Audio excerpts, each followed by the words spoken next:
Ma'asyiral muslimin rahimani wa rahimakumullah. Sebagaimana antum telah mengetahui bahwasanya pada kesempatan siang hari ini kita akan bersama-sama membahas tentang salah satu aliran yang ada di muka bumi ini, atau lebih tepatnya kita katakan salah satu agama, yaitu agama Syiah Rafidhah, dan hubungan mereka dengan al-Yahud wal Nasara. Apakah ada hubungan di antara mereka? Maka kita memohon pertolongan kepada Allah, ma'asyiral muslimin rahimani wa rahimakumullah, untuk membahas masalah ini. Namun sebelumnya ada sebuah muqaddimah yang perlu kita ingat sebagai pembuka majelis kita, bahwasanya Ar-Rasul sallallahu alaihi wa ala alihi wasallam pernah mengabarkan kepada umatnya tentang munculnya fitnah yang sangat banyak, terutama di akhir zaman. Sampai digambarkan oleh Rasulullah sallallahu alaihi wasallam fitnah itu adalah fitnah yang sangat dahsyat seperti gelapnya malam yang gulita. Dalam hadis Rasulullah SAW mengatakan, "Badiru bil a'mali fitanan, kaqita'il lailil muzlim, yusbihu ar-rajulu musliman wa yumsi kafiran, wa yumsi ar-rajulu musliman wa yusbihu kafiran." Rasul mengatakan, "Badiru bil a'mal." Bersegeralah kalian melakukan amalan soleh sebelum datang fitnah-fitnah, kata Rasul. Yang fitnah itu kaqita'il lailil muzlim, seperti potongan-potongan malam yang gelap gulita. Saking besarnya fitnah, saking beratnya fitnah, kata Rasul SAW, yusbihu rajulu musliman, seorang di waktu pagi dalam keadaan muslim, wa yumsi kafiran, di sore harinya sudah menjual agamanya, murtad. Waliyadzubillah. Wa yumsi rajulu musliman wa yusbihu kafiran, di waktu sore hari dalam keadaan muslim, wa yusbihu kafiran, di waktu pagi sudah dalam keadaan kafir. Sangat mengerikan fitnah itu. Bukan sekedar fitnah yang biasa, namun fitnah yang besar yang mengantarkan seorang murtad keluar dari agamanya. Ma'asyiral muslimin rahimani wa rahimakumullah. Dalam hadis ini, di dalamnya mengandung dua hal. Yang pertama adalah kabar dari Rasul, dan ini adalah mukjizat. Apa yang disebutkan dalam hadis ini adalah kabar dari Rasul. Yang ketiga itu belum terjadi. Kemudian terjadi seperti apa yang beliau kabarkan. Maka ini adalah apa? Mukjizat di satu sisi. Fitnah demikian banyak. Seperti apa yang dikabarkan oleh Rasulullah SAW. Dan akibatnya juga demikian parah. Seperti apa yang beliau kabarkan. Kemudian dalam hadis ini yang kedua mengandung irsyad, bimbingan. Yaitu apa yang harus kita lakukan ketika datangnya fitnah tadi. Ketika munculnya fitnah tersebut. Di awal hadis Rasul mengatakan, badiru bil a'mal. Bersegeralah kalian melakukan amalan soleh sebelum datangnya fitnah-fitnah. Maka di antara perkara yang diajarkan oleh Rasul sallallahu alaihi wasallam untuk menghadapi fitnah yang sudah datang atau belum datang adalah bersegera seorang muslim untuk apa? Beribadah kepada Allah Subhanahu wa taala. Mendekatkan diri kepada Allah Subhanahu wa taala. Bertaqarrub kepada Allah Subhanahu wa taala. Ya. Maka ini jalan yang diajarkan oleh Rasul sallallahu alaihi wasallam yang disebutkan dalam hadis ini. Dan demikianlah ma'asyiral muslimin rahimani rahimakumullah. Untuk menghadapi fitnah, apa saja fitnah? Fitnah syubhat, fitnah syahwat. Maka harus dihadapi yang pertama kali adalah dengan ini. Selalu bersandar kepada Allah Subhanahu wa taala. Memohon kepada Allah, memperbanyak ibadah kepada Allah Subhanahu wa taala, taqarrub ila Allah. Di antaranya dengan banyak berdoa kepada Allah. Betapa banyak Rasul sallallahu alaihi wasallam mengajarkan kita untuk memohon perlindungan kepadanya dari fitnah-fitnah. Betapa banyak hadis-hadis yang memerintahkan kita untuk berdoa, memohon kepada Allah agar diselamatkan dari apa? Fitnah. Seperti doa Rasul sallallahu alaihi wa ala alihi wasallam, Allahumma inni as'aluka fi'lal khairat wa tarkal munkarat wa hubbal masakin wa an taghfira li wa tarhamni wa idza aradta fitnatan fi qaumin fatawaffani ghairu maftunin. Allahumma inni as'aluka hubbak wa hubba man yuhibbuk wa hubba amalin yuqarribuni ila hubbik. Ini di antara doa yang diajarkan oleh Rasul dan kita diperintahkan untuk mempelajarinya. Dalam hadis yang diriwayatkan oleh Imam Tirmidzi rahimahullah, Rasul mengajarkan doa ini. Allahumma inni as'aluka fi'lal khairat. Ya Allah, aku memohon kepadamu agar aku bisa melakukan perbuatan-perbuatan yang baik, amalan soleh. Wa tarkal munkarat, dan bisa meninggalkan perkara yang mungkar. Wa hubbal masakin, dan aku memohon agar bisa mencintai orang-orang miskin. Wa antaghfirli wa tarhamni, dan aku memohon mudah-mudahan Engkau ya Allah mengampuni aku dan merahmati aku. Wa idza aradta fitnatan fi qaumin, dan jika engkau berkehendak untuk menurunkan fitnah di suatu kaum, fatawaffani ghairu maftunin, maka wafatkanlah aku ya Allah dalam keadaan tidak terfitnah. Mohon agar seandainya Allah menghendaki fitnah terjadi pada suatu kaum, diselamatkan dari fitnah tadi, diwafatkan dalam keadaan selamat dari fitnah. Ini di antara doa yang diajarkan oleh Rasul sallallahu alaihi wasallam. Juga doa Rasul sallallahu alaihi wasallam, Allahumma inni a'udzubika minal fitan ma dhahara minha wa ma batan. Ya Allah, aku berlindung kepadamu dari fitnah yang zahir, yang tampak atau yang tidak tampak. Demikian ma'asyiral muslimin rahimani rahimakumullah, doa yang selalu dipanjatkan oleh Rasul. Termasuk doa yang selalu dibaca oleh Rasul adalah membaca doa ya muqallibal qulub, tsabbit qalbi ala dinik. Wahai zat yang membolak-balikan hati, wahai zat yang membolak-balikan kalbu, kokohkanlah kalbu kami di atas ketaatan kepadamu. Ini di antara perkara yang dengannya seorang akan selamat dari fitnah. Juga perkara yang lain adalah berpegang teguh dengan jalannya Rasul dan al-khulafa ar-rasyidin, para sahabat. Seperti dalam hadis yang masyhur yang antum semuanya sering mendengar, Rasul mengatakan, fa innahu man ya'ish minkum fasayara ikhtilafan katsira. Sesungguhnya siapa di antara kalian yang hidup akan melihat ikhtilafan katsira, perselisihan, perpecahan yang sangat banyak. Kemudian Rasul di samping kabar juga ada irsyad, bimbingan apa yang harus dilakukan. Demikian Rasul SAW sangat sayang pada umatnya. Memberikan kabar tentang bahaya yang akan datang, kemudian diberitahu jalan keluarnya. Rasul mengatakan, fa'alaikum bisunnati, maka hendaknya kalian berpegang teguh dengan sunnahku, wa sunnatil khulafa'ir rasyidin al-mahdiyyin, dan juga sunnahnya al-khulafa'ir rasyidin al-mahdiyyin min ba'di, sesudahku. Tamassaku biha, peganglah sunnah tersebut, wa'addu 'alaiha bin nawajid, dan gigitlah dengan gigi-gigi geraham kalian. Artinya, ini gigitan yang paling kuat itu dengan geraham. Yani jangan dilepas. Demikian nasihat Rasulullah sallallahu alaihi wa ala alihi wasallam. Ma'asyiral muslimin rahimani rahimakumullah, ini muqaddimah yang ingin saya sampaikan tentang datangnya fitnah yang demikian besar. Yang fitnah tadi mengantarkan seorang kepada kekufuran, dan juga apa yang seharusnya dilakukan oleh seorang muslim sebelum atau ketika datang fitnah. Ya. Kemudian ma'asyiral muslimin rahimani wa rahimakumullah, di antara fitnah yang besar itu yang demikian membahayakan adalah fitnah Rafidhah atau Syiah Rafidhah. Dan fitnah ini, Syiah Rafidhah, bukan hanya fitnah dalam bentuk pemikiran atau akidah saja, namun mereka juga mengarah kepada gerakan politik. Dua hal ini, sehingga mereka berkeinginan untuk memiliki sebuah negeri yang berlandaskan Rafidhah, dan nanti pada prakteknya akan menghabisi, memberangus Sunni, kaum muslimin.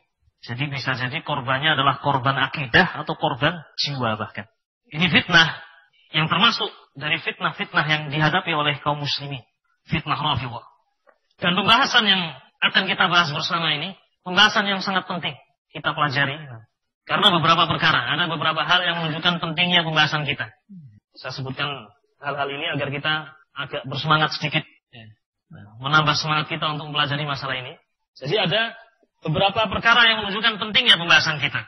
Yang pertama, fitnah Rafidhah, fitnah Syiah Rafidhah ini bukan fitnah yang baru saja muncul. Ya, bukan fitnah yang baru saja muncul setahun, 2 tahun, tidak. Namun fitnah ini telah muncul dalam waktu yang sangat lama. Ya, yaitu sejak sesudah wafatnya Ar-Rasul sallallahu alaihi wasallam, dan tepatnya di masa Utsman ibnu Affan radhiyallahu taala anhu. Jadi munculnya pemikiran-pemikiran ini pada zaman Utsman ibnu Affan radhiyallahu taala anhu. Sehingga sudah berlalu kurun yang cukup lama. Artinya fitnah ini bukan fitnah yang sembarang. Telah berlangsung cukup lama fitnah ini. Ya, baik. Ini yang pertama, ma'asyiral muslimin rahimani rahimakumullah. Jadi ibarat pohon, namanya pohon, kalau sudah tua, akarnya kemana? Kemana-mana. Melansap kemana-mana. Ini ibarat pohon. Sudah beranak pinak, akarnya sudah banyak. Artinya fitnah bukan fitnah yang baru saja muncul. Qadiman, fitnah yang sudah lama. Kemudian yang kedua, perkara yang menunjukkan pentingnya pembahasan ini, fitnah Rafidhah ini adalah fitnah yang telah banyak menelan korban. Baik korban itu adalah korban apa? Korban akidah tadi. Seperti apa yang dikabarkan oleh Rasulullah SAW, yusbihur rajulu musliman, di waktu pagi dalam keadaan muslim, wa yumsi apa? Kafiron. Di waktu sore hari sudah menjual agamanya. Wa yumsi rajulu musliman, wa yusbihu kafiron. Di waktu sore dalam keadaan muslim, di pagi harinya sudah menjual agamanya. Fitnah ini menelan korban dari sisi akidah.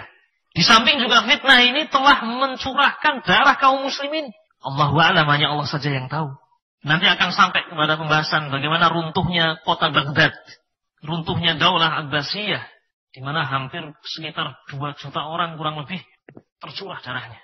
Ini fitnah apa? Rafidhah. Jadi korbannya sudah banyak. Bukan hanya korban akidah saja, dan yang paling penting korban apa? Akidah. Yang tadinya muslim berubah menjadi apa? Bukan muslim. Dan juga korban apa? Jiwa, nyawa. Maka mengenal sekte ini adalah pembahasan yang sangat penting. Kemudian yang ketiga, ma'asyiral muslimin rahimani rahimakumullah. Pembahasan ini sangat penting. Kenapa? Karena ada indikasi bahwasanya Rafidhah ini berkembang di negeri kita. Ya.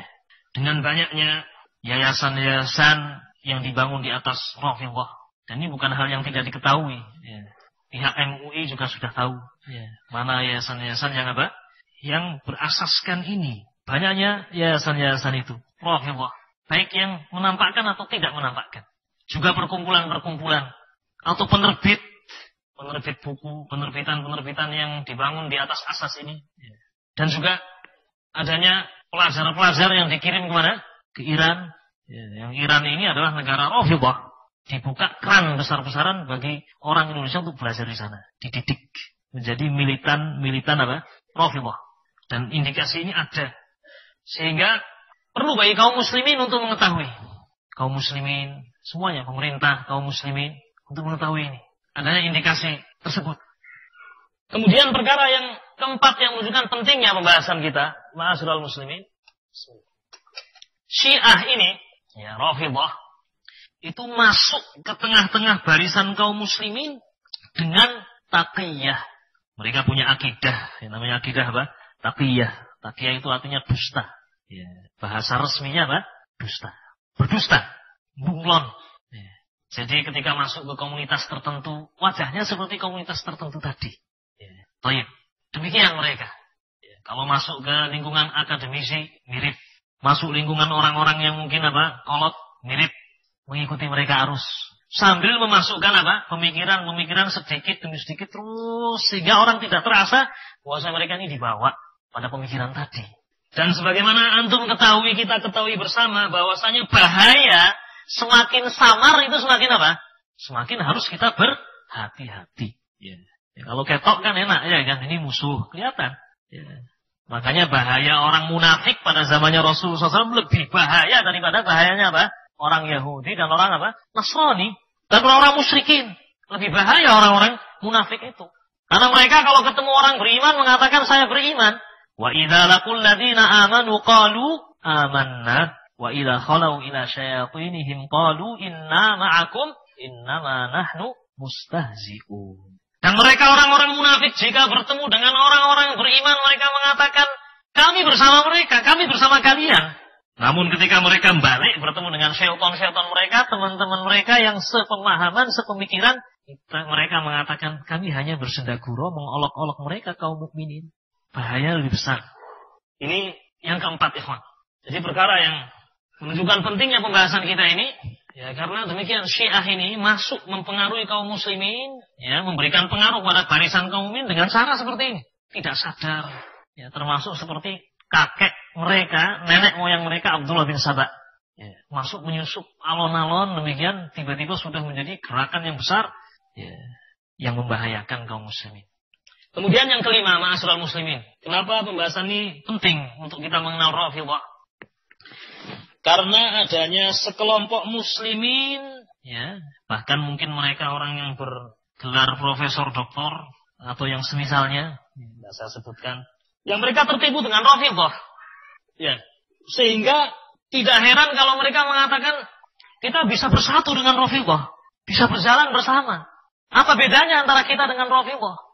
Ya, merasa kagum seperti dengan revolusi Iran, gaya Khomeini, ya, tertipu dengan taqiyah mereka sehingga mereka mengatakan Syiah dengan Sunni itu sama saja, bareng-bareng ayo. Nah, baik. Saya akan bacakan sebuah tulisan profesor doktor dalam sebuah bukunya, ya. Dia mengatakan, ya, ada juga pengelompokan seperti Ahlus Sunnah wal Jamaah, Syiah dan sebagainya. Wallah, kata dia, semua mengaku Ahlus Sunnah wal Jamaah. Apalagi kita di Indonesia lebih sempit lagi. Ya, dan seterusnya sampai beliau mengatakan, ya akhi, kita semua Ahlus Sunnah wal Jamaah. Semua kita, baik Muhammadiyah, NU maupun Syiah. Ya. Jadi mereka samakan ya Syiah dengan NU dan apa? Muhammadiyah. Artinya muslimin di Indonesia disamakan dengan apa? Syiah. Demikian kata dia.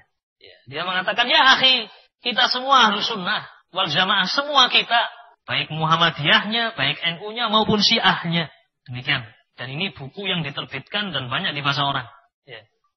Sebagian lagi ada yang mengatakan, ya, perbedaan Sunni dan Syiah lebih kecil dibandingkan perbedaan antara madhab Hanafi dan Syafi'i. Ya.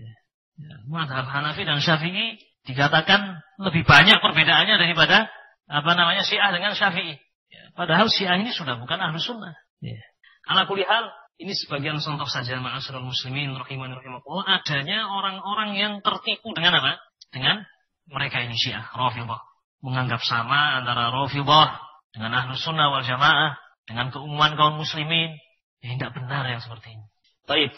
Bahayanya mereka ini orang-orang yang dianggap pintar, profesor, doktor. Ini kalau yang mendengarkan ini orang-orang yang merasa silau dengan profesor, doktor, bagaimana? Oh ini Pak Profesor mengatakan Syiah sama dengan apa? Yang lainnya kaum muslimin di Indonesia. Terbawa. Ya. Bahaya yang seperti ini. Ya.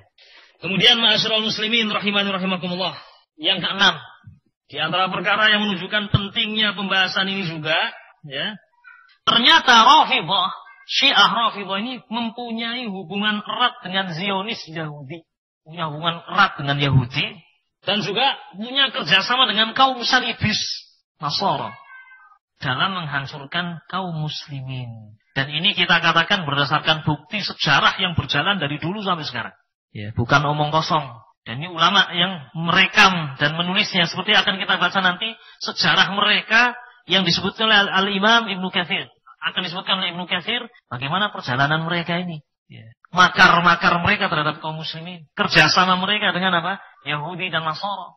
Sebagaimana disebutkan oleh Imam Ibnu Katsir rahimahullah wa ghairuhu dan yang lain. Nah, kemudian juga ma'asyiral muslimin yang menunjukkan pentingnya pembahasan kita ini, kita membahas ya semampu kita, sesuai dengan waktu yang ada. Kita ingin mengenal hakikat mereka ini Rafidhah dengan maksud agar kita selamat dari pemikiran tersebut. Di samping kita belajar tauhid juga harus belajar apa? Syirik, ya kan? Ya, seorang tidak akan sempurna pengenalannya terhadap tauhid kalau tidak belajar apa? Syirik, tidak mengenal syirik. Ya. Seorang tidak akan sempurna pengenalannya dengan apa? Dengan al-haq kalau dia tidak mengetahui yang batin. Makanya untuk mengenal yang batin ini juga harus kita ketahui jalan-jalan kebatilan, jalan-jalan yang mengantarkan kepada neraka. Ya, bukankah di Al-Quran diterangkan tentang jalan ahlul jannah dan jalan ahlul nar? Ya. Maka kita mempelajari ini agar kita tahu dan mudah-mudahan Allah selamatkan kita dari fitnah apa? Fitnah-fitnah tersebut. Ya. Dalam hadis Hudzaifah Ibnu Yaman yang masyhur beliau mengatakan, "Kana an-nas yas'aluna Rasulullah sallallahu alaihi wasallam 'anil khair wa kuntu as'alahu 'anil syarr makhafata an yudrikani." Banyak orang bertanya kepada Rasul, kata Hudzaifah, bertanya tentang kebaikan, dan saya bertanya kepada Rasul tentang kejelekan. Di samping juga bertanya kebaikan. Saya juga bertanya tentang kejelekan, tentang fitnah-fitnah, tentang bahaya-bahaya. Ya. Makhafata an yudrikani, saya khawatir seandainya fitnah-fitnah itu menjumpai saya. Ya, artinya belajar kejelekan itu bukan untuk terjatuh pada kejelekan, namun agar kita selamat dari kejelekan tersebut. Kemudian juga di antara faedah yang lain, ya, pentingnya pembahasan ini, ya, yang keberapa Ikhwan? 8. Ya, yang ke-8, karena luasnya arus informasi, ya, berita mudah didapatkan, berita mudah disebarkan, ya, dengan adanya internet dan seterusnya, sehingga siapa saja bisa untuk menyebarkan pemikirannya. Ya, banyak situs-situs Rafidhah, situs-situs Syiah, ya, yang orang kalau mencari langsung dapat. Ya. Sehingga bisa jadi yang membaca ini adalah orang-orang yang tidak mengerti, dibaca kemudian terbawa. Ini termasuk bahaya, pintu bahaya. Berita, pemikiran, apa saja bisa disebarkan kapan saja, seluas-luasnya, dan bisa diakses kapan saja sekehendaknya. Maka ini membabi tahdzir, sebagai bentuk peringatan bagi saya pribadi dan kaum muslimin seluruhnya untuk berhati-hati dari hal tersebut, dari fitnah ini, sehingga orang tahu, oh ini situs tidak benar ini pemikirannya Rafidhah, tinggalkan. Ya. Jauhkan dari tempat-tempat yang membahayakan. Baik, demikian ma'asyiral muslimin rahimani wa rahimakumullah, ya. Hal yang menunjukkan pentingnya pembahasan ini. Kemudian berikutnya kita ingin mengenal tentang pengertian Syiah, pengertian Rafidhah sepintas saja, ikhwan. Apa itu Syiah, apa itu Rafidhah, ya. Baru setelah itu kita masuk pada pembahasan sejarah munculnya Syiah dan bagaimana kiprah mereka dalam menghancurkan kaum muslimin, menumpahkan darah kaum muslimin. Adapun Syiah, ya. Syiah secara bahasa Arab artinya pembela atau pengikut seseorang, ya. Syiatu fulan, yakni pembela fulan, ya, atau pengikut fulan. Mereka mengatakan dirinya sebagai Syiah karena mengatakan kami ini pembelanya Ali bin Abi Thalib, ya. Pembelanya Ali bin Abi Thalib dan pengikutnya Ali bin Abi Thalib. Demikian. Jadi Syiah, ya, secara bahasa tadi pembela atau pengikut. Adapun secara pengertian syar'i, ya, pengertian istilah yang disebutkan oleh para ulama, Syiah adalah mereka orang-orang yang menyatakan bahwasanya Ali bin Abi Thalib adalah orang yang paling berhak dan yang berhak untuk menggantikan Rasul SAW menjadi khalifah Rasul SAW. Demikian pula cucu beliau, anak cucu beliau Al-Hasan Al-Husain dan keturunannya. Ya.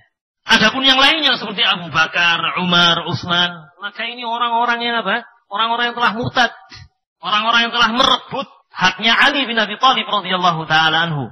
Ya. Telah menyelisihi wasiatnya Rasul, telah berkhianat kepada Rasul SAW, telah murtad dan kafir sesudah wafatnya Rasul SAW karena tidak menyerahkan kekhilafahan kepada Ali, namun direbut. Ya. Ini orang-orang Syiah. Jadi orang Syiah adalah itu orang yang mengaku sebagai pembela Ali bin Abi Thalib, pengikut Ali bin Abi Thalib, di mana mereka meyakini bahwasanya yang berhak untuk menjadi khalifah sesudah Rasul SAW adalah beliau Ali bin Abi Thalib. Kemudian setelahnya Al Hasan wal Husain dan juga keturunannya. Ya. Wabillahi taufik. Dan Syiah ini, ya, diterangkan oleh Al Imam Asy-Syihristani rahimahullah di dalam kitab Al-Milal wan Nihal, sebagaimana kebiasaan kaum yang sesat, tidaklah suatu kaum itu sesat kecuali mereka akan berpecah belah lagi. Itu pasti, sunatullah. Kalau ada suatu kaum yang nyempal, ya, meninggalkan al-haq, kaum tadi akan berpecah belah, tercerai-berai lagi. Ya, entah rebutan kekuasaan, entah tidak sama pemikirannya, karena mereka tidak mengembalikan kepada Al-Quran dan Sunnah dengan pemahaman sahabat, namun dengan pemahamannya masing-masing, sehingga mereka berpecah belah lagi. Demikian juga Syiah, dikatakan oleh Asy-Syihristani rahimahullah dalam kitabnya Al-Milal wan Nihal, bahwasanya Syiah berdasarkan setelah berjalannya waktu, ya, berlalunya masa, Syiah ini kemudian terpecah menjadi 5 sekte besar. Menjadi 5 sekte besar, yaitu sekte Kaisaniyah, kemudian Imamiyah atau Rafidhah, kemudian Zaidiyah, kemudian Hulat dan Ismailiyah. 5 ini yang disebutkan oleh Asy-Syihristani rahimahullah. Jadi berdasarkan ketika berjalannya waktu, masa, mereka pecah menjadi 5 kelompok besar. Ya. Dan 5 ini nanti masing-masing pecah-pecah lagi. Puluhan. Ya, sampai ada yang mengatakan sampai 100. Ya, saya tidak sempat menghitung apa yang disebutkan oleh Syihristani dalam Al-Milal wan Nihal. Saya sempat melihat saja. Dihitung masing-masing ini Ismailiyah berapa kelompoknya. Ya. Pecah lagi. Ini pecah lagi. Nah, terus demikian. Dan ini orang yang menyimpang dari al-haq. Terus mereka akan berpecah belah. Syiah demikian. Nah, ma'asyiral muslimin rahimani rahimakumullah. Adapun Rafidhah, Syiah Rafidhah, ya tadi ada bagian-bagian itu adalah Syiah apa? Rafidhah. Semuanya Syiah, dan yang termasuk paling parahnya adalah Syiah Rafidhah. Kenapa dikatakan Rafidhah? Ya. Rafidhah itu dari kalimat Rafadhah. Rafadhah artinya menolak atau meninggalkan. Rafadhah. Apa makna Rafidhah? Saya akan saya bacakan sebagian ucapan ulama. Abdullah ibnu Ahmad ibnu Hanbal berkata kepada bapaknya, Ahmad bin Hanbal, saya bertanya kepada ayahku, kepada Ahmad bin Hanbal, siapa Rafidhah itu? Maka Imam Ahmad mengatakan, mereka adalah orang-orang yang mencela Abu Bakar dan Umar. Ya. Meninggalkan Abu Bakar dan Umar. Ya. Baik. Ini diantara ucapan ulama. Rafidhah dari situ diambil. Atau dari kisah Zaid bin Ali ibn Husain. Jadi salah seorang keturunannya Ali bin Abi Thalib adalah Zaid bin Ali bin Husain. Yang ini juga dianggap imam dari imam-imamnya orang-orang Syiah. Padahal tidak. Yeah. Zaid bin Ali bin Husain rahimahullah punya orang-orang yang terpengaruh dengan paham Syiah. Ketika orang-orang yang terpengaruh dengan paham Syiah ini mengucapkan kalimat mencela Abu Bakar, mencela Umar, maka kemudian Zaid bin Ali ibn Husain ibn Ali bin Abi Thalib radhiyallahu ta'ala melarang mereka untuk mencela Abu Bakar dan Umar. Jangan seperti itu. Mereka ini orang yang mulia. Ya, karena ternyata Zaid bin Ali ibn Husain bin Ali ini justru memuji siapa? Abu Bakar dan Umar, akhirnya ditinggalkan. Sudah, kami tidak akan ikut kamu, wahai Zaid. Kemudian Zaid mengatakan kepada orang-orang yang di sekelilingnya itu, "Na'am, rafadtumuni." Kalian telah meninggalkan aku. Dari kalimat rafadhah. Maka mereka pun kemudian dikenal dengan sebutan apa? Rafidhah. Dan mereka benci kalau disebut Rafidhah. Tapi kalau disebut Syiah mereka senang. Ya. Kalau Syiah apa tadi artinya? Pengikut, pembela. Ya memang kami pembela Ali demikian. Tapi kalau dikatakan Rafidhah, ya mereka paling tidak suka. Jadi mereka tidak suka kalau disebut Rafidhah daripada mereka disebut apa? Syiah. Baik, ini kurang lebih ma'asyiral muslimin rahimakumullah saya cukupkan tentang anatomi Syiah, bagaimana mereka, sekte-sektenya dan siapa mereka. Sekarang kita masuk kepada sejarah ya, munculnya Syiah di muka bumi ini. Seperti telah saya sebutkan tadi di awal pembahasan, bahwasanya Syiah ini secara tarikh munculnya sesudah wafatnya Rasul sallallahu alaihi wasallam. Yakni pada zaman Rasul tidak ada ini Rafidhah. Demikian juga di zamannya Abu Bakar As-Siddiq tidak ada. Termasuk di zamannya Umar bin Khattab radhiyallahu taala anhu belum muncul ini Rafidhah. Ya. Baru muncul di zamannya Utsman bin Affan. Benih-benih ini muncul di zaman beliau. Ketika orang-orang Yahudi, orang-orang kafir, orang-orang musyrikin melihat kaum muslimin ini terus berkembang. Kaum muslimin mendapatkan pertolongan di sisi Allah Subhanahu wa taala, menyebar kaum muslimin, dakwahnya meluas ke penjuru barat dan timur, dan mereka tidak mampu untuk menghadapi kaum muslimin secara perang, maka mereka berpikir bagaimana menghancurkan kaum muslimin dengan cara yang lain. Maka Yahudi mengirimkan agennya, penyusup, seorang Yahudi yang bernama Abdullah bin Saba al-Himyari al-Yamani, dari Yaman, dari Sana'a. Dan memang Yaman itu negeri ahlul kitab, ya ada Yahudi. Antum ingat kisahnya Rasul mengutus siapa? Mengutus Mu'ad bin Jabal. Ya, Rasul mengatakan, "Ya Mu'ad, innaka ta'ti qauman ahlul kitab, falyakun awwala ma tad'u ilaihi syahadat an la ilaha illallah wa anna Muhammadar Rasulullah." Wahai Mu'ad, engkau akan datang kepada suatu kaum yang mereka adalah ahlul kitab. Karena memang Yaman itu dulu penuh dengan ahlul kitab. Dan orang ini, Abdullah bin Saba, adalah Yahudiyun, seorang Yahudi yang berasal dari mana? Dari Sana'a, dari Yaman, yang kemudian berpura-pura masuk Islam, menampakkan dirinya sebagai seorang muslim, padahal dia orang munafik, orang zindik, orang kafir, yang menampakkan dirinya sebagai orang Islam yang taat. Di zamannya siapa? Utsman bin Affan radhiyallahu ta'ala anhu. Syekhul Islam Ibnu Taimiyah rahimahullah dalam Majmu' Fatawa mengatakan, asal Rafidhah ini munculnya dari orang munafik, dari orang-orang zindik. Orang zindik itu orang kafir yang menyembunyikan kekafirannya dan menampakkan Islam. Dan pencetusnya yang menebarkan benih ini adalah siapa? Abdullah bin Saba az-Zindik. Dia menampakkan keislamannya, ya, dan kemudian dia menyebarkan pemikirannya, di antaranya menyebarkan hulu, mengkultuskan Ali bin Abi Thalib radhiyallahu taala anhu. Ini di antara yang disebarkan oleh apa? Oleh Abdullah bin Saba. Ikhwana fi din rahimani rahimakumullah.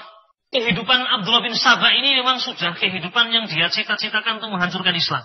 Ya, dia cita-citakan demikian. Dia korbankan jiwanya, raganya, waktunya untuk menghancurkan Islam. Makanya dia kerjaannya keliling dari satu negeri ke negeri yang lain, mendekati orang satu dan seterusnya, gerilya untuk mempengaruhi mereka, menghembuskan syubhat-syubhat di tengah mereka. Ya. Di antara syubhat yang dihembuskan adalah menanam kebencian kepada siapa? Utsman bin Affan. Ya, menanamkan kebencian kepada Utsman bin Affan, menjelek-jelekan Utsman bin Affan, terus demikian, dijelekan. Dia berpindah-pindah dari satu negeri ke negeri yang lain. Ketika dia datang ke Makkah, berusaha untuk mempengaruhi ahlu Makkah. Namun bisa dikatakan dia gagal, tidak mendapatkan sambutan orang-orang Makkah.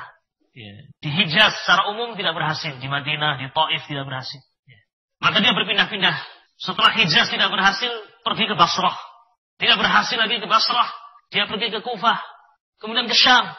Dan kemudian ketika dia sampai di Mesir, karena gagal semuanya, Di Mesir dia mendapatkan lahan yang basah.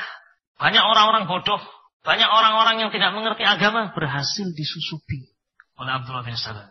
Ya, menanamkan kebencian kepada mereka, kepada Utsman bin Affan, terhadap Utsman bin Affan. Ditanamkan kebencian sampai akhirnya berakhir dengan apa? Gerakan massa yang sangat besar ya dari orang-orang Mesir dan yang terpengaruh oleh pemikiran Abdullah bin Sabah, gerakan massa geruduk mendatangi apa? Kota Madinah ketika itu sampai mengepung rumahnya Utsman bin Affan radhiyallahu taala anhu. Ya, kisah yang cukup panjang. Ya. Antum bisa melihat di majalah Syariah tentang pembahasan ini, tentang bagaimana wafatnya Utsman bin Affan, bagaimana kisah pembunuhan terhadap beliau, ya. Bisa antum lihat di sana syubhat-syubhat yang terkait dengan apa? Syubhatnya Abdullah bin Sabah untuk menjatuhkan nama Utsman bin Affan, antum bisa lihat di sana.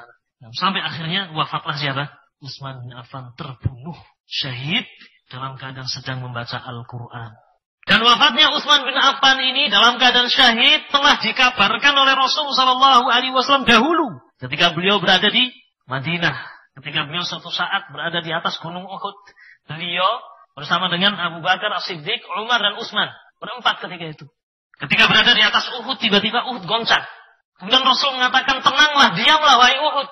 Karena di atasmu sekarang ada seorang Nabi, ada seorang Siddiq, dan 2 orang syahid. Demikian kata Rasul. Jauh-jauh hari sebelum wafatnya siapa? Utsman bin Affan. Ya, Rasul mengatakan demikian ketika berada di atas gunung Uhud. Berempat ketika itu, goncang gunung Uhud. Rasul mengatakan, diamlah wahai Uhud. Langsung diam. Ini mukjizat. Kemudian Rasul mengabarkan sesuatu yang akan datang. Yang ini juga mukjizat. Kabar dari Allah. Diam kamu wahai Uhud. Karena di atasmu ini ada seorang Nabi. Ya, ada seorang Siddiq, yakni Abu Bakar. Dan ada 2 orang syahid. Ya. Wafatlah Utsman bin Affan radhiyallahu taala anhu dalam keadaan apa? Terzalimi, dalam keadaan syahid. Ya. Baik. Apakah sampai di situ saja pengaruh dan syubhat Ibnu Sabah? Apakah sampai di situ saja usaha dia untuk menghancurkan Islam? Ternyata tidak. Ya. Abdullah bin Sabah masih terus melakukan usahanya, masih terus berjalan. Sekarang ganti. Ya, sekarang bagaimana merusak Islam? Tadinya menjatuhkan Utsman bin Affan. Sampai berhasil membunuh Utsman bin Affan. Dalam waktu yang cukup panjang. Kemudian setelah itu dalam keadaan parah seperti ini. Dalam keadaan Islam atau Madinah dan dunia Islam ketika itu mendapatkan musibah dengan wafatnya Utsman bin Affan. Dia masih terus memanfaatkan kesempatan ini untuk menebarkan fitnah. Sekarang ganti fitnahnya. Ditanamkan di tengah-tengah kaum muslimin. Ya, pengkultusan kepada Ali bin Abi Thalib radhiyallahu taala anhu. Diangkat Ali bin Abi Thalib setinggi-tingginya. Dikultuskan Ali bin Abi Thalib. Mengatakan Ali bin Abi Thalib ini orang yang paling berhak mendapatkan wilayah. Yang berhak untuk menjadi khalifah ya Ali bin Abi Thalib ini. Baik, bukan Abu Bakar, bukan Umar, bukan Utsman. Baik, terus racun ini disebarkan di tengah-tengah apa? Umat sampai kepada tingkat mengatakan Ali bin Abi Thalib radhiyallahu taala anhu adalah Rabb, adalah ilah yang berhak untuk disembah. Dan inilah awal mula munculnya apa? Syiah. Ya, kalau tadi Khawarij ini juga sebabnya adalah Abdullah bin Sabah, kemudian munculnya Syiah juga Abdullah bin Sabah. Ya. Nah, demikian ma'asyiral muslimin rahimani rahimakumullah. Sejarah ini ya, sedikit banyak bisa kita simpulkan bahwasanya ada atau tidak hubungan antara Yahudi dengan Syiah? Ada. Ya. Karena pemikir dan pencetus pemahaman Syiah, sekte Syiah atau agama Syiah Rafidhah ini adalah Yahudi. Abdullah bin Sabah. Ya. Baik. Sebelum kita melanjutkan pembahasan tentang sejarah bagaimana mereka menumpah darahkan kaum muslimin, menumpahkan darah kaum muslimin, orang-orang Syiah ini merasa gerah. Ya. Karena jati diri Abdullah bin Sabah ini diketahui oleh kaum muslimin. Artinya kaum muslimin akan bisa melihat bahwasanya memang Rafidhah ini hubungannya sangat erat dengan apa? Yahudi. Merasa gerah. Oleh karena itu, mereka orang-orang Syiah Rafidhah bersama dengan orang-orang Yahudi atau orang-orang orientalis dan yang bersama dengan mereka berusaha untuk menghilangkan jati diri siapa? Abdullah bin Sabah dari tarikh. Menyebutkan syubhat-syubhat agar disimpulkan bahwasanya Abdullah bin Sabah itu tokoh yang fiktif. Tidak ada yang namanya Abdullah bin Sabah itu. Artinya kalau tidak ada ya sudah, berarti Syiah ini bukan dari Abdullah bin Sabah. Ya. Maka mereka membuat syubhat-syubhat yang sangat banyak. Ya. Syubhat yang sangat banyak. Ya. Bersama dengan kaum orientalis. Ya. Dan ini juga antum bisa lihat dalam majalah Syariah. Pembahasan kontroversi ya Pak, Abdullah bin Sabah. Yang kesimpulannya, ya, saya simpulkan. Keberadaan Abdullah bin Sabah ini tidak mungkin untuk dielakkan. Dan dia bukan tokoh khayalan. Karena beberapa alasan. Yang pertama, kesepakatan ahlu tarikh, ahlul hadis. Ya, semua sepakat tentang adanya makhluk yang satu ini. Yang bernama Abdullah bin Sabah. Semua kitab-kitab tarikh menyebutkan adanya tokoh ini. Ya, tarikh Dimashq. Dan yang lain-lainnya. Ya. Jadi ahlu tarikh, ahlu sirah. Ya. Ahlul hadis semuanya sepakat tentang adanya makhluk yang satu ini yang bernama Abdullah bin Sabah dan pengaruh dia di tengah-tengah kaum muslimin di dalam menyalakan fitnah. Ya, ini yang pertama, kesepakatan. Kemudian yang kedua, kalau orang Syiah mengatakan, oh itu kan dalam kitab-kitab Ahlus Sunnah, dalam kitab-kitab kalian, maka kita katakan demikian pula dalam kitab-kitab kalian, wahai orang-orang Rafidhah, wahai orang-orang Syiah. Banyak kitab-kitab kalian, ya bahkan kitab-kitab kalian banyak sekali di mana-mana menyebutkan tokoh yang satu ini. Jadi ini bukan penyebutan dalam kitab tarikhnya Ahlus Sunnah saja, termasuk dalam kitab-kitabnya mereka, kitab-kitabnya orang Syiah Rafidhah. Ya. Apakah dalam kitab Al-Kafinya, ya, atau dalam kitab-kitab yang lain, kitab tarikh mereka, ya, tentang adanya sosok manusia ini. Ya. Ya. Jadi apalagi yang harus kita perdebatkan? Orang-orang Syiah sendiri buku-buku mereka telah membuktikan adanya makhluk yang satu ini. Adapun perkataan mereka, oh tidak ada. Ini adalah dusta. Dan sekali lagi orang Syiah itu punya akidah apa tadi? Taqiyah, berdusta, menyembunyikan hakikat, nifaq. Ya. Demikian ma'asyiral muslimin rahimani rahimakumullah. Dan saya tidak akan sebutkan syubhat. Ada syubhat-syubhat yang terkait dengan ini. Ya. Namun itu kesimpulannya. Ya.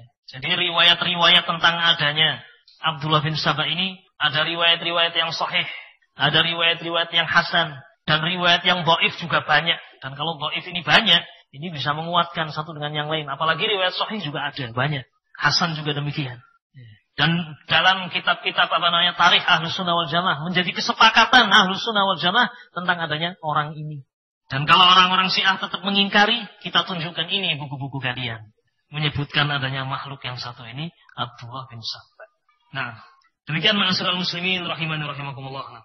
Sekarang kita masuk pada pembahasan berikutnya. Syiah ini, ya setelah berkembang yang menjadi pembahasan kita Rafidhah juga. Setelah Abdullah bin Sabah mati, bukan terus mati, ya, sudah mengakar, menyebar kemana-mana, ya. Dan mereka melakukan makar yang sangat banyak terhadap kaum muslimin. Ya. Dan kita akan lihat makar-makar mereka, ya. Dan dengan membaca makar-makar tadi kita akan lebih mengenal siapa mereka. Ya. Ma'asyiral muslimin rahimani rahimakumullah. Di dalam sejarah kita akan mendapatkan fakta-fakta yang sangat banyak yang menunjukkan permusuhan yang ditampakkan oleh orang-orang Syiah Rafidhah terhadap Islam. Dan fakta-fakta yang menunjukkan kekejaman mereka terhadap Ahlus Sunnah wal Jamaah. Dulu sampai sekarang. Tidak ada masa yang vakum, yang di situ mereka tidak melakukan makar.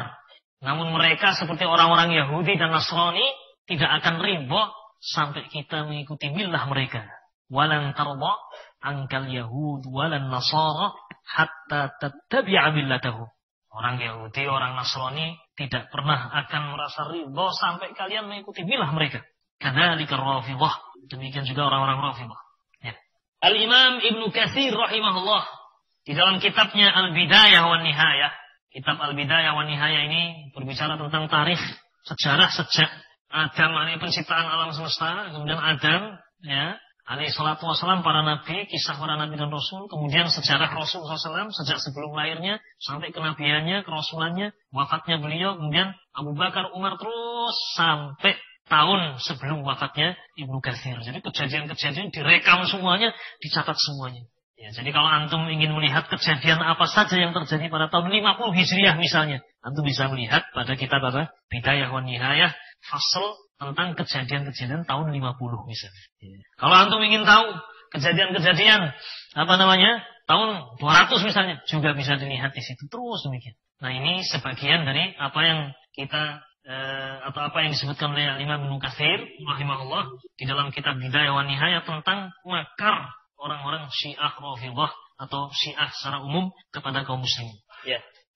Baik. Sebelumnya saya akan tanya pada antum, Ikhwan. Mereka punya pemikiran takfir tidak? Mengkafirkan orang? Ya. Sebagaimana orang-orang Khawarij. Sehingga mereka berani membunuh siapa saja. Nah, wong Nabi atau siapa? Abu Bakar saja dikafirkan, Umar dikafirkan, terus yang tersisa siapa? Ya. Abu Bakar kafir, Umar kafir, Aisyah kafir pezina, Utsman bin Affan kafir. Bahkan dituduh Utsman bin Affan yang membunuh Ruqayyah. Ya. Istri beliau sendiri, yaitu putrinya siapa? Rasulullah SAW dibunuh oleh siapa? Utsman bin Affan. Dan ini semuanya disebutkan dalam kitab-kitab Syiah. Mudah-mudahan kalau ada waktu kita sampai ke sana, ikhwan. Ya. Baik. Mengatakan Aisyah berzina dan semua istri Rasul juga demikian berzina. Waliyadzubillah. Saya, antum, kalau dituduh ibu kita berzina atau istri kita berzina, terima enggak? Enggak usah dijawab. Sekarang ibu-ibu kita semuanya, yaitu ummahatul mukminin, dituduh berzina, kafir. Apa yurimbo seorang muslim itu? Kalau orang Rafidhah mengatakan, oh tidak, saya tidak tidak menuduh, tidak, mana buktinya? Ini taqiyah. Ini loh buku kalian. Ya, buku-buku mereka dicetak banyak. Ya, apalagi dengan daulah mereka punya negara yang bermadhab Rafidhah, yaitu Iran. Ya, buku-buku mereka banyak bisa dilihat, tidak bisa dipungkir ini buku kamu ini. Ya. Baik. Sekali lagi mereka punya pemikiran takfir, mengkafirkan. Jadi yang dikafirkan ini bukan macam-macam, ya. Semua sahabat kafir kecuali beberapa orang saja, kecuali 3 orang yang bukan ahlul bait, yaitu siapa? Salman Al-Farisi, Miqdad Ibn Aswad, dan satu lagi siapa? Abu Dzar Al-Ghifari. 3 saja ini. Ya. Berserta dengan Ali, Hasan, Husain, Fatimah, titik. Yang lainnya kafir. Ya, jadi jangan heran kalau mereka kemudian melakukan pembantaian, pembunuhan dalam sejarah yang akan kita baca bersama. Jangan heran, karena memang mereka punya pemikiran ini, pemikiran takfir. Ya. Baik, kita awali dengan pengkhianatan Daulah Qaramithah. Daulah Qaramithah. Nah, daulah kan negara ya, kerajaan. Qaramithah ini dinisbatkan kepada pemimpin mereka, yaitu Hamdan Kirmit, sehingga dikatakan Daulah Qaramithah. Daulah ini berdiri pada tahun 278 Hijriah. 278 Hijriah dan pusatnya di Bahrain ketika itu. Dan Daulah Qaramithah ini berkuasa kurang lebih 188 tahun, hampir 2 abad berkuasa. Baik. Dan menguasai beberapa daerah seperti Ahsa, Hajar, Qatif, Bahrain, Oman, Syam. Ini termasuk kekuasaan Daulah Qaramithah. Dan Daulah Qaramithah ini asas negaranya adalah Syiah Ismailiyah. Ya, baik. Ini Daulah Qaramithah. Nah, ketika mereka baru awal, belum begitu kuat, belum begitu tampak. Namun ketika mereka sudah memiliki kekuatan, ya Syiah sudah memiliki kekuatan. Tadi sudah saya katakan, Syiah itu bukan hanya fitnah dalam bentuk pemikiran saja. Namun mereka juga politik juga, ya, berusaha untuk menegakkan negara daulah untuk memberangus kaum muslimin. Dan ini beberapa buktinya. Mereka berhasil mendirikan Daulah Qaramithah, ya, yang berkuasa kurang lebih hampir 188 tahun, ya. Dan mereka ketika memiliki kekuasaan, mereka melakukan pembunuhan, pemerkosaan, perampasan, penumpahan darah kaum muslimin Ahlus Sunnah wal Jamaah, ya. Bahkan mereka juga bersekutu dengan kaum Nasrani dan orang-orang Tatar atau Mongol untuk melawan Islam, melawan kaum muslimin, menghancurkan kaum muslimin Ahlus Sunnah wal Jamaah. Ini sejarah. Mereka bekerjasama dengan Mongolia, orang-orang Mongol, Tatar, dan bekerjasama dengan orang-orang Nasrani. Sejarah tidak bisa dihapus. Demikian ma'asyiral muslimin rahimani rahimakumullah. Kita akan sebutkan beberapa pengkhianatan mereka. Tadi mereka berdiri tahun berapa, Ikhwan? Daulah 278. Ibnu Katsir rahimahullah menyebutkan beberapa kejadian di masa pemerintahan mereka, daulah mereka.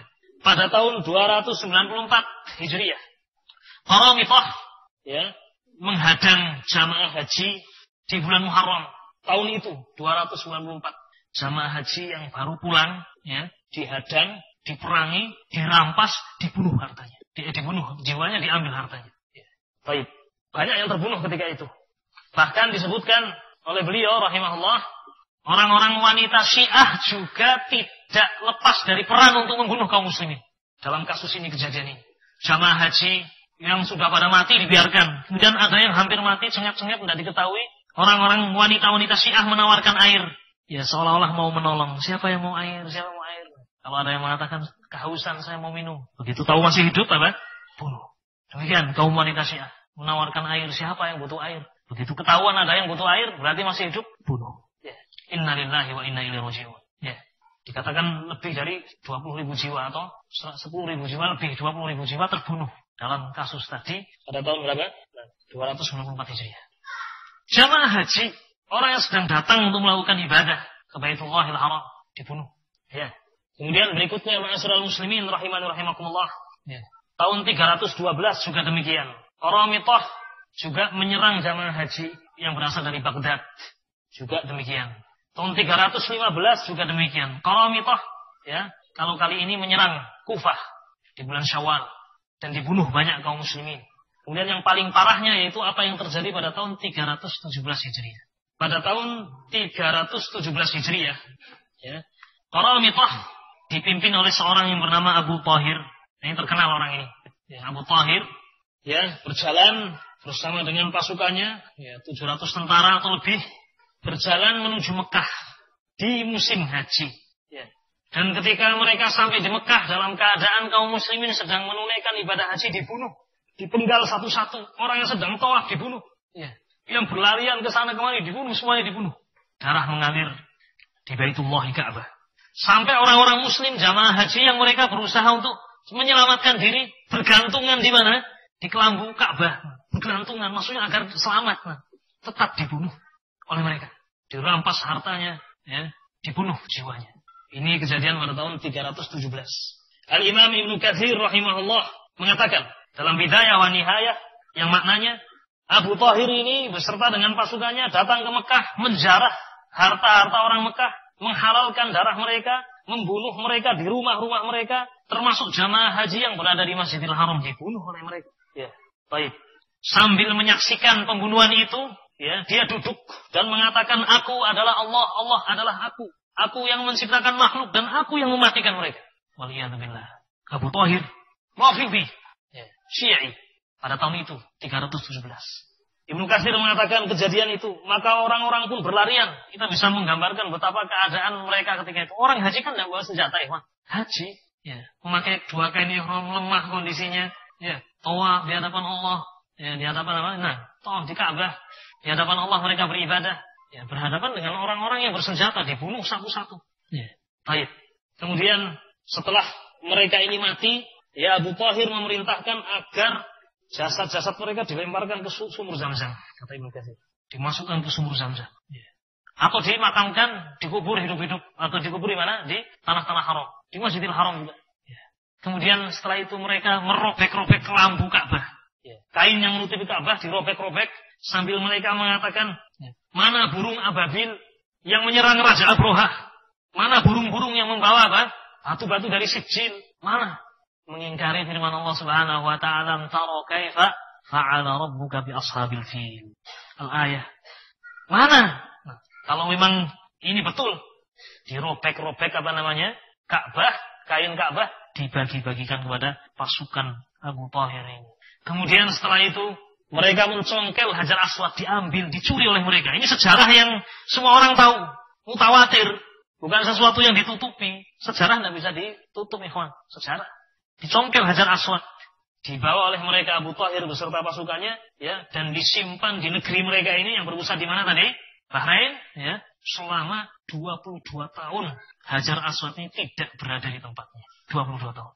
Nah, pengkhianatan yang luar biasa, ikhwan ini. Orang-orang Syiah. Ma'asyiral muslimin rahimani rahimakumullah. Ya. Sampai kemudian Hajar Aswad ini, ya, bisa diambil kembali pada tahun 339. Ya. 22 tahun kemudian. 339 baru diambil, itu pun dengan bayaran yang sangat besar, yang dibayar oleh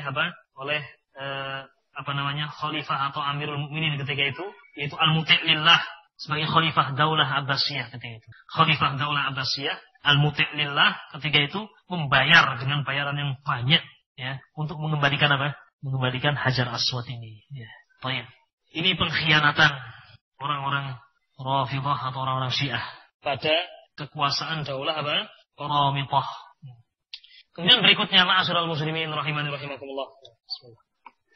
Pengkhianatan berikutnya, pengkhianatan yang dilakukan oleh orang-orang Syiah yang mereka memiliki kekuasaan ketika itu pada Daulah Fatimiyah. Mereka juga berhasil mendirikan daulah yang lain, yaitu Daulah Fatimiyah. Sekali lagi, gerakan Syiah itu bukan semata-mata gerakan akidah, namun mereka sudah masuk pada gerakan politik untuk mendirikan sebuah negara, sebuah negeri berasaskan Syiah dan menghancurkan kaum muslimin Ahlus Sunnah wal Jamaah. Ini sejarah. Ya. Daulah ini, Daulah Fatimiyah, ya, itu awalnya, ya, ada seorang Syiah, ya, juru dakwah Syiah yang bernama Husain bin Ahmad bin Muhammad bin Zakaria As-San'ani. Ini mirip-mirip Abdullah bin Sabah juga perjuangannya. Husain bin Ahmad bin Muhammad bin Zakaria As-San'ani yang berjuluk Abu Abdullah Asy-Syi'i. Abu Abdullah Asy-Syi'i. Dia masuk ke daerah Afrika, ya, Afrika Utara, ya, daerah Mesir, ya. Di situ dia melakukan dakwah, ya. Diajak orang terus agar terpengaruh terpengaruh dengan Syiah. Terus demikian dia melakukan misi pemurtadan, misi pensyiahan, dan ini disebutkan oleh Ibnu Khalikan dalam Wafayatul A'yan.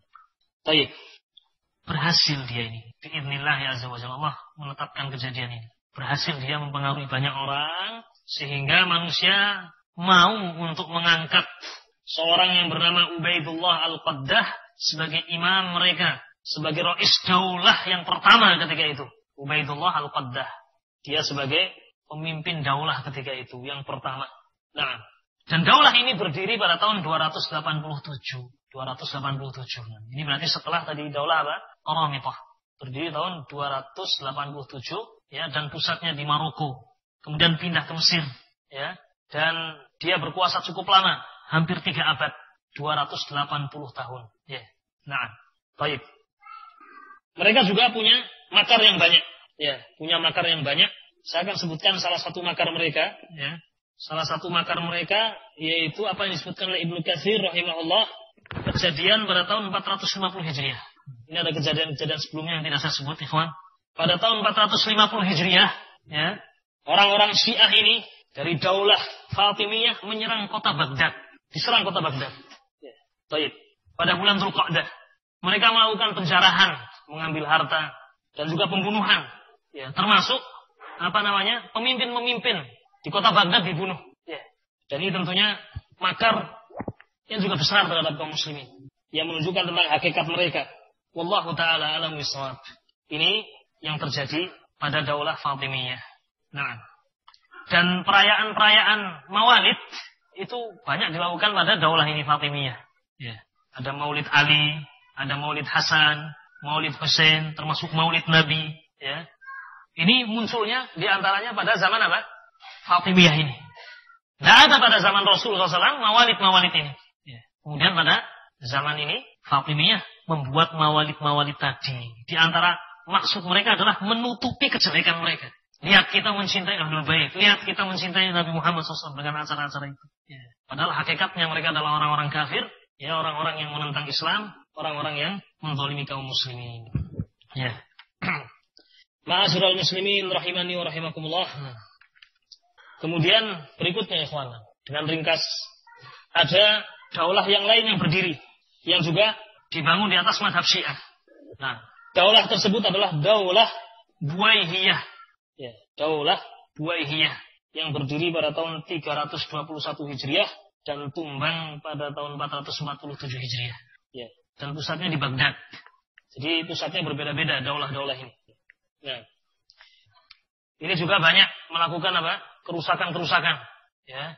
Penjarahan-penjarahan, pembunuhan-pembunuhan juga hampir sama dengan apa yang terjadi sebelumnya. Kemudian setelah itu, ma'asyiral muslimin rahimani rahimakumullah, kejadian berikutnya, dan ini mungkin akan kita lanjutkan nanti insyaallah, yaitu kisah tentang runtuhnya Baghdad dan juga runtuhnya Daulah Abbasiyah. Ya.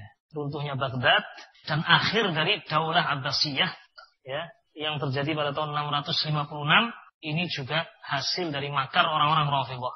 Hasil dari makar orang-orang Rafidhah. Ma'asyiral muslimin rahimani rahimakumullah. Kita simpulkan sedikit sebelum kita tutup. Inilah sebagian apa yang kita bisa lihat dalam sirah, dalam sejarah, dalam tarikh. Makar orang-orang Syiah, makar orang-orang Rafidhah atau sekte-sekte yang lain dari sekte Syiah. Mereka mencela sahabat, mengkafirkan sahabat. Padahal sahabat itulah yang berjasa telah menyebarkan Islam ke timur dan ke barat. Ketika Rasulullah Shallallahu Alaihi Wasallam masih hidup, beliau pernah bersabda dalam hadis yang sahih. Beliau mengatakan, Innallaha zawaliyal ard fara'aitu masyariqaha wa magharibaha wa inna ummati sayablughu mulkuha ila ma zuyali minha wa inni u'titu kanzain al-ahmar wal abyad. Al-hadis. Rasulullah SAW mengatakan dalam hadis ini, Innallaha zawaliyal ard. Allah Subhanahu wa taala pernah mengumpulkan bumi di hadapanku. Jadi Rasul melihat bumi di hadapan beliau. Dikumpulkan oleh Allah bumi itu. Allah mengumpulkan bumi di hadapan Rasul sehingga Rasul bisa melihat timur dan baratnya. Fara'aitu masyariqaha wa magharibaha. Baik, harus percaya dengan hadis ini. Kita saja mempercayai buatan manusia. Saat ini kita duduk di sini bisa melihat kejadian di timur dan di barat, ya tidak? Iya kan? Ya. Hari ini kita duduk di sini, kita bisa melihat kejadian di Mekah sekarang lagi apa masih. Ya. Baik. Melihat kejadian di mana mudah dilihat. Ini buatan manusia. Ya. Allah Subhanahu wa taala ala kulli syai'in qadir. Bumi itu dikumpulkan di hadapan Rasul SAW sehingga beliau bisa melihat timur dan baratnya. Kemudian Rasul mengatakan, dan sungguh apa yang aku lihat, sampai disitulah nanti kaum muslimin akan mencapai kekuasaannya. Akan menyebar Islam itu sampai di situ. Ke arah timur dan barat. Ya. Dan siapa yang menyebabkan penyebaran ini, ikhwan, sesudah wafatnya Rasul? Sahabat. Ya. Zamannya Abu Bakar, zamannya Umar, zamannya Utsman, sampai ke daerah Afrika, ya, ke arah barat, sampai ke daerah apa namanya? Nah, Cina dan seterusnya, ke arah timur. Seperti apa yang dikabarkan oleh Rasulullah SAW, timur dan barat. Jadi para sahabat Nabi SAW. Kemudian Rasul juga mengatakan, wa u'titu kanzain, dan aku diberi oleh Allah Subhanahu wa taala 2 perbendaharaan. Yaitu perbendaharaan merah, yakni emas. Artinya Allah menjanjikan bahwasanya Romawi akan dikalahkan oleh kaum muslimin. Wal abyad, yakni Persia akan dikalahkan oleh kaum muslimin. Dan tunduk juga, kalah juga di zaman siapa? Sahabat Nabi SAW. Perjuangan mereka. Perjuangan yang sangat hebat. Orang yang telah diridhoi oleh Allah. Orang yang mendapatkan kemuliaan dari Allah. Dan Allah telah menjamin keridhaan kepada mereka. Adapun orang-orang Syiah yang mencela para sahabat, yang menghancurkan kehormatan para sahabat, yang mengkafirkan para sahabat, yang membunuh kaum muslimin, apa jasa mereka? Tidak ada. Selain menggerogoti kaum muslimin, membunuh kaum muslimin, ini orang-orang Syiah. Dan sebagian dari sejarah atau tarikh yang kita baca, ini bukti. Mereka punya kerjasama dengan orang-orang Nasara, mereka punya hubungan dengan orang-orang apa? Yahudi, ya. Dan sekali lagi, gerakan mereka ini bukan hanya gerakan kesesatan dari sisi pemikiran saja. Namun mereka juga sudah mengarah kepada gerakan politik untuk mendirikan daulah yang dibangun di atas asas ini. Dan untuk zaman ini, mereka sudah berhasil diantaranya dengan berdirinya daulah Iraniyah. Negara Iran yang tegas-tegas di dalam undang-undang Islam Iran, demikian mengatakan, ya, bahwasanya agama kami yang menjadi dasar adalah imamiyah atau rafidhah, dan pasal ini tidak boleh diganti selama-lamanya. Demikian bunyi salah satu pasal dari undang-undang Iran. Ya, demikian bunyinya. Iran asasnya adalah apa? Syiah imamiyah, yakni rafidhah. Dan pasal ini tidak boleh dirubah selama-lamanya. Dan ini di masa Khomeini. Ya. Tentunya ini semakin menjadi bukti bahwasanya mereka memiliki tekad untuk membuat sebuah negeri daulah, ya, seperti para pendahulunya yang telah kita baca sebagian sejarah mereka. Baik, ini saja ma'asyiral muslimin rahimakumullah, sebagian dari apa yang bisa kita sampaikan. Mudah-mudahan apa yang sedikit ini berfaedah dan bermanfaat. Wassallallahu wasallam ala nabiyyina Muhammadin wa ala alihi wa sahbihi ajma'in walhamdulillahirabbil alamin. Assalamualaikum warahmatullahi wabarakatuh.